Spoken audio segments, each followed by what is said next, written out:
খবরদার, রহমানের বান্দারা অন্যের রক্তে নিজের হাত রাঙায় না। Keep in your mind Malakar ভাইয়েরা, অন্যের রক্তে নিজের হাত রাঙায় না। কিয়ামতের দিন আল্লাহ তাআলা সর্বপ্রথম বিচার করবেন এই রক্তের বিচার।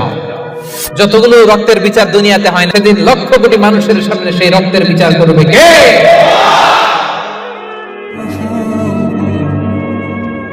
ওয়ালা ইয়াকতুলুনা আন-নাফসা আল্লাতী হারামাল্লাহু ইল্লা বিল হক। রহমানের বান্দারা অন্যায় ভাবে কাউরে মারে না, রহমানের বান্দারা হত্যা করে না, রহমানের বান্দারা কখনো খুনি হয় না, ঠিক না? ওয়ালা ইয়াকতুলুনা আন-নাফসা আল্লাতী হারামাল্লাহু ইল্লা বিল হক। খবরদার, রহমানের বান্দারা অন্যের রক্তে নিজের হাত রাঙায় না। Keep in your mind Malakar ভাইয়েরা, অন্যের রক্তে নিজের হাত রাঙায় না। ওয়ালা ইয়াকতুলুনা আন-নাফস, আল্লাহ নাফস শব্দ ব্যবহার করেছেন। প্রাণ হত্যা করে না, মানুষকে মারে না। রহমানের বান্দারা কোন প্রাণ হত্যা করে না, মানুষকে মারে না, প্রাণ বিনাশ করে না। এর কারণ মানুষ সব বানাতে পারে, প্রাণ বানাতে পারে না। কথা বলেন, মানুষ কম্পিউটার বানাতে পারে, মানুষ রকেট বানাতে পারে, মানুষ প্লেন বানাতে পারে। মানুষ কি তার মতো আরেকটা মানুষ বানাতে পারে? যেটা আপনি পারেন না, এটারে আপনি শেষ করবেন কেন? যেটা আমি বানাতে পারি না, সেটা আমি কেড়ে নিতে পারি? এজন্য খবরদার, রহমানের বান্দারা খুনি হয় না, অন্যের রক্তে নিজের হাতকে রাঙায় না। এটা বড় মহাপাপ। রব্বুল আলামিন কালামুল্লাহ মাজিদে ইরশাদ করেন, মান কাতালা নাফসান বিগাইরি নাফসিন আও ফাসাদিন ফিল আরদি ফাকান্নামা কাতালান নাসা জামিআ ওয়া মান আহইয়াহা ফাকান্নামা আহইয়ান নাসা জামিআ। যে ব্যক্তি একজন মানুষকে হত্যা করলো, সেজন্য গোটা বিশ্বের সবাইকে হত্যা করলো।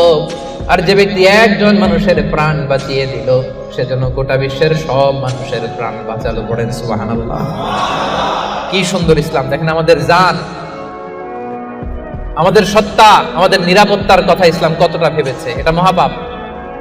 খবরদার, অন্যের প্রাণ নাশ করা যাবে না, অন্যকে মারা যাবে না। তাইলে হুজুর, অন্যরে মারা যাবে না, আমি তো আমারে মারতে পারবো, আমি আত্মহত্যা করে ফেলি নাকি? হ্যাঁ, আপনি আপনার নিজেকেও শেষ করতে পারবেন না, কারণ রুহু আপনি বানাতে পারেন না, তাই রুহু কেড়ে নিতে পারেন না। মান কাতালা নাফসাহু বিশাইইন উযযিবা বিহি ইয়াউমাল কিয়ামা। অন্যকে হত্যা যেমনি পাপ, নিজ হত্যা মানে আত্মহত্যাও মহাপাপ। যে ব্যক্তি যে জিনিস দিয়ে নিজেকে হত্যা করবে, কিয়ামতের দিন ওইটা দিয়েই তার শাস্তি হবে। বিষ খেয়ে যে মারা যাবে, কিয়ামতের ময়দানে কঠিন বিষ শুধু সে খেতেই থাকবে। স্ট্যাবিং করে ছুরি ঢুকিয়ে যে মারা যাবে, ছুরি ঢুকাতেই থাকবে। গলায় ফাঁস লাগিয়ে যে মেয়েটা মারা গেল, ওর শাস্তি জাহান্নামে শুধু ফাঁস লাগাতেই থাকবে, লাগাতেই থাকবে। কিয়ামতের দিন আল্লাহ তাআলা সর্বপ্রথম বিচার করবেন এই রক্তের বিচার। সর্বপ্রথম বিচার হবে কাবিলের। আউয়ালু মান সান্নাল কাতলা ফিল আরদ। যে কাবিল, আদম আলাইহিস সালামের যে সন্তান কাবিল, এই পৃথিবীতে হত্যার প্রচলন চালু করেছে। এই পৃথিবীর প্রথম হত্যাকারী খুনিকে বলেন তো? কারে মারছিল? এজন্য পৃথিবীতে যত হত্যাকাণ্ড, ওই হত্যার একটা পার্সেন্টেজ গুনাহ ওর আমলনামায় আছে না নাই? কিয়ামতের দিন আল্লাহ দুইটা বিচার দিয়ে শুরু করবেন। হাক্কুল্লাহ, আল্লাহর হকের প্রথম বিচার হলো নামাজ।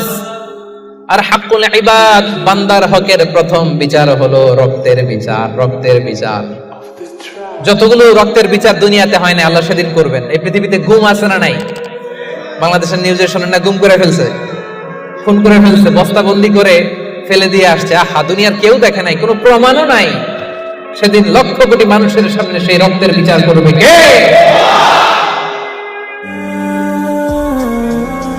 Be a part of our vision to listen and share the fact.